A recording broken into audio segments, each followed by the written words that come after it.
friends. Welcome to, what is this, Jedi Wednesday? I am dialing in my very special guest, Taylor, just as we speak.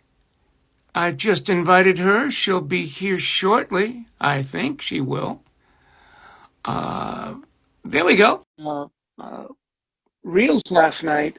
I just am in love, and she's here already. Hi, Oh, Taylor. hi.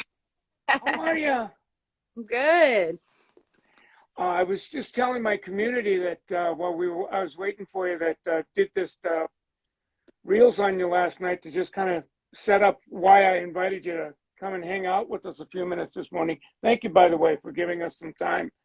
Did Yeah. you like the reels? Yes, I loved it. I love all the reels. We try to make them fun. They are. But what got my attention is what you're doing when you're in real time with students involved in consultation. I'll get to that, but we always like to begin our conversations with the story of our Jedi guest, and I love your story. So, in a nutshell, who are you, and how did you get from high school to PCI as a real-time on-the-floor educator? Yeah, so basically, even before then, I started out in the salon with my mom. She's been a stylist for 35 plus years. So I've grown up with her and just loved the environment of the salon. I've loved watching her do her thing and all the other stylists there over the years, and it just really not only inspired me to maybe become a hairstylist one day, but just inspired me creatively. So I was always creative throughout like school, high school, all of that. So I knew I wanted to do something artistic. But from there, I started working in caregiving and really developed my love of taking care of people, which goes hand in hand with doing hair and especially with educating as well. So I did that for a while, and then kind of always knew in the back of my mind that I really, really loved hair, even though I kind of had a path going. I knew in the back of my mind that I really enjoyed being in the salon and being in that environment. So I decided to go to PCI, and that was 5 years ago now. And I absolutely loved it. It was like the best time of my life. And when I was in school, I had really amazing educators that made me want to be an educator eventually. And my coach and all my other educators will say that, yep, she said she wanted to be an educator. So it took me a few years. You know, I had to get my 2 years in and then some, because I didn't feel ready for it yet. But after a couple more years, I decided that I was ready to educate, and I've been with PCI now for 11 months. It's crazy how fast it's gone by, but I love it so much. Yeah, and you're off to just a blistering start. Mm-hmm. And you're just kind of go cruising through the level system. Great story. I love this story. Was I listening right? And your mother had been in the business, and that kind of, Still so the is. kid, that old saying that the kids don't take after the neighbors. Right? Right. I love it. Does she know you're live with me today and talking about your story and your secret sauce? She probably would be like, what's an Instagram live? But if I send her the, she would absolutely love that. So, I love it. Well, let's talk about your secret sauce, because what really got my attention when we started following each other and DMing is that you are one of a group of people, because now it's kind of it's a normal at PCI where educators that are in the salon area, unlike the traditional educators that are, on the floor, I know them as kind of like, oh, those are the people that kind of wander around the floor and check haircuts, and before you send the guest off, have your educator kind of make sure everything's everything. And that is so not at PCI. mm-hmm. So there's a different protocol. and it blew my mind. I want to get you talking about it and why it's different.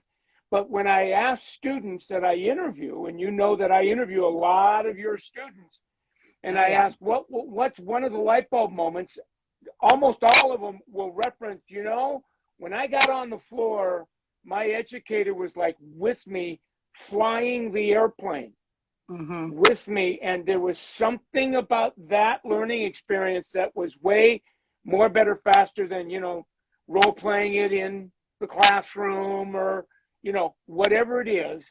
So Mm-hmm. I know it's a very big part of their experience and it's important. And I know that you're a Jedi at doing it. So talk about what that is and what that's like for you and the student and the guest. Right. So, I mean, role playing in the classroom is awesome to get the initial experience going and get that script that you really need before you get out on the floor. So I love that they introduce that in the classroom, but it really gets set in when you are with your guest and with your educator. And it's so important to have those scripts to build up not only your confidence, but then with that, you build a relationship with your guests and you build the rapport. So with consultations, it's so important not only to get to know your guests, get to know their lifestyle, what they do with their hair on a day-to-day basis, but how often they're going to want to come back.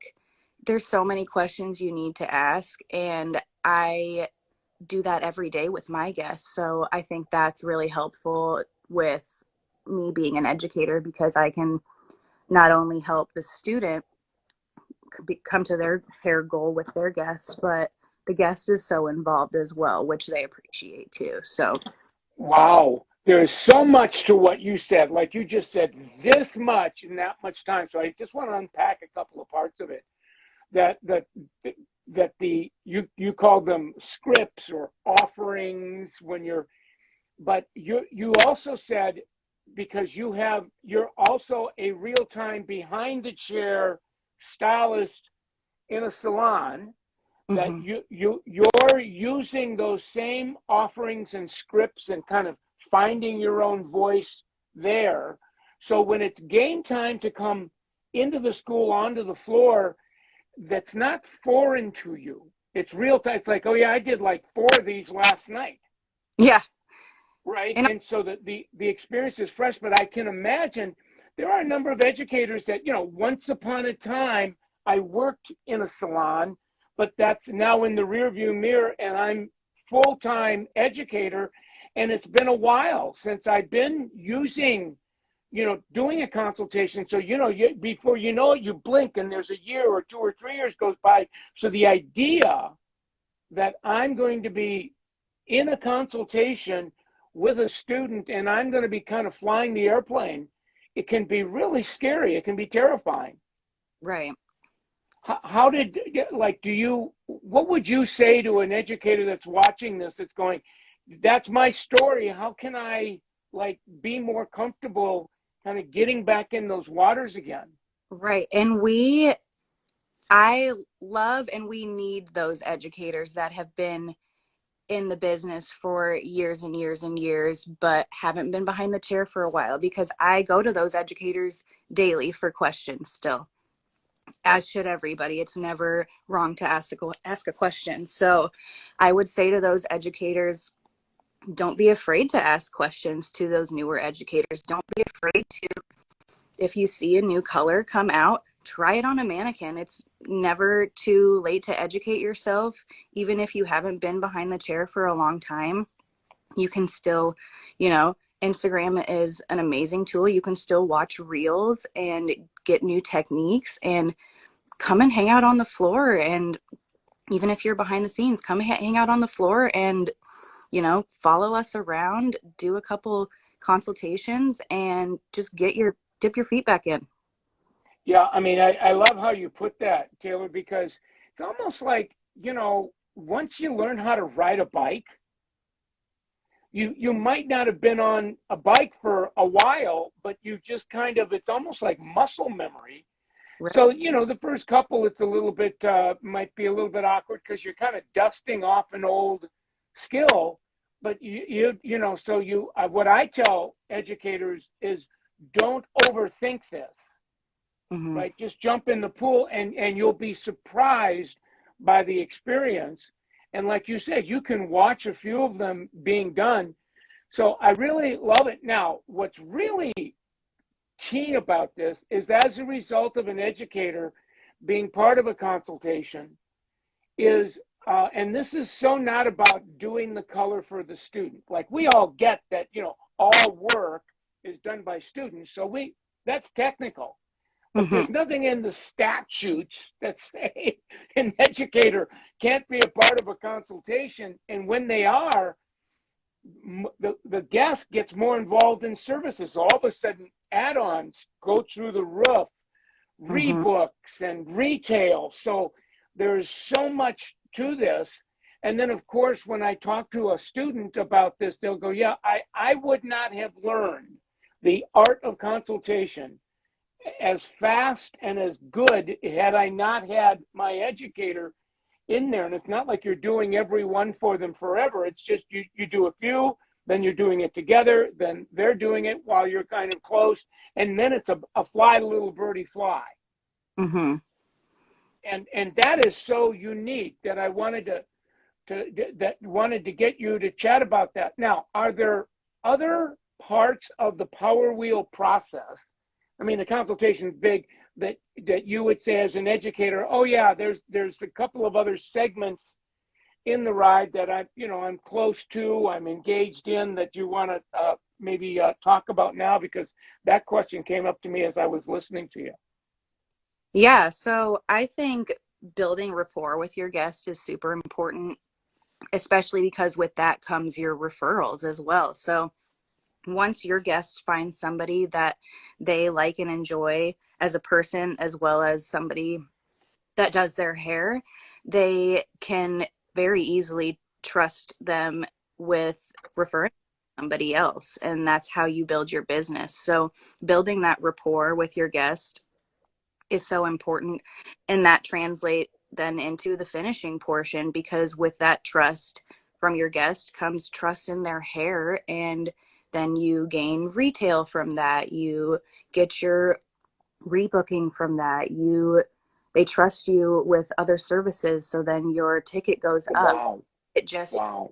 spirals and You, you snowballs. just kind of blew the sides off of my brain box, because you're saying, oh yeah, there isn't, as I was listening, all the other parts of the Power Wheel, when you're involved in that process, that all of a sudden, yeah, you are. It's not only is the student building rapport, the educators building rapport when it's time to get engaged in product conversations and rebook offerings and referral. Like you're there. Oh yeah. So you are really, it's not just to be a part of a consultation on a Power Wheel, it's on every segment. Mm-hmm. You're there. I'm curious, two things come to my mind. What's the guest's experience? Because now they're like, it's a team approach. You almost feel like you're at the Mayo Clinic and there's a team of doctors that are kind of, working with you rather than one. Do you ever get comments from a guest as to what their experience is, as you and the student are having conversations and almost like consulting each other about what you're taking the guest through? Yeah, I absolutely love when a guest compliments how involved I was as an educator. I think it's awesome because they know that not only am I invested in their hair appointment that day, but I'm invested because I'm invested in the student and I want them to succeed. So that's why it's all a team effort and we're working together. So I want them to know that I'm there for them, and I love when they see that, and at the end they've got a smile on their face and they're leaving, and I get to say see you next time. Or even when we have those weekly guests, I'll say see you same time next week, and they're like can't wait for it. You Wow. hear it from them eventually. That's a big wow, because those are value added, highly unique value added experiences that a guest would not get going to another school. So just that experience is new. It's surprising. It's interesting. It's reassuring. The Mm-hmm. anxiety level is down. So it's a great point of difference for not only PCI as a brand, but educators, student guests. And you got your fan club, of course, is watching our conversation right now. So you have fellow educators and your students are saying, we love, we love her. You're, so not only do you have rapport with the guest, you have that much and more rapport with the students that you're engaged in with the Power Wheel. Mm-hmm. Right. Wow. Wow. Well, two things. Promise me you'll come back after the first of the year, because you're just coming up with your first full year under your belt. So you got next year. I have a feeling that whatever this process is looking like now is going to pale in comparison to, 4 or 5 months into 23. So promise me you'll come back for an encore. That would be kind of cool to kind of document maybe when you get to level 3 or Yeah. level 4 as an educator, because whatever you have to say now, I know you'll have more to say. And then the other is any last things you want to say to an educator that's been an educator for many moons, but they're on we'll call it the classic or the traditional, where I was really kind of present on the floor, doing last minute checks to make sure anything that you can say that might inspire them to take the dive or the pivot into this better way. Yeah. Yeah. This industry is amazing because we can constantly learn and don't let that ever stop, even if you aren't in the salon or behind the chair anymore. Don't be afraid to ask questions. Don't be afraid to get opinions from other educators. Don't be afraid to, like I said, get behind the chair again and try on a mannequin or come out on the floor and just see what's going on, because you can never stop learning. And maybe while you're out there, we're going to learn from you too. Not even maybe, we are going to learn from you too, because we still can. And I still am going to come ask you questions all the time. So I Yeah, think yeah. as Well, I could. There's like 20 other questions that I have on my mind, but I don't. I want to really honor your time. I know you've got a lot of stuff going on, and we'll get that. Well, more to be talked about when you come back. But thank you for doing that for us, and say hi to all my friends at PCI in Ames, and we'll chat soon. yes, thank you. All right, see you later. Bye.